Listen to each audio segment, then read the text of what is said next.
దేవా, మూడే మూడు మనవలు నేను చేసుకుంటున్నాను. అధిక ధనవంతుడుగా నువ్వు చేయవద్దు, అధిక దరిద్రుడిగా చేయవద్దు.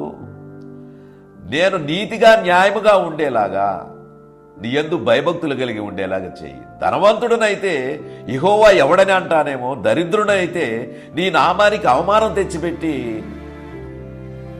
దోషణ తెచ్చిపెట్టి నేను దోషినైపోతానేమో, పాపినైపోతానేమో. కాబట్టి నాకు సమకూలముగా, అంటే దినదినము ఏ రోజు కావలసింది ఆ రోజు ఇచ్చి నన్ను నడిపించు. ఇది క్రైస్తవుడికి కావలసినటువంటి నిరీక్షణ. అలవాటు కూడా ఇదే.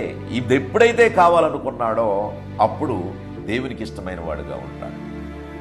అంతేగాని గొప్పవాడిగా చేయాలనే ప్రార్థనలు మానుకోండి. ప్రభువు మనకి ఏమి ఇవ్వాలో ఆయన ఇస్తాడు.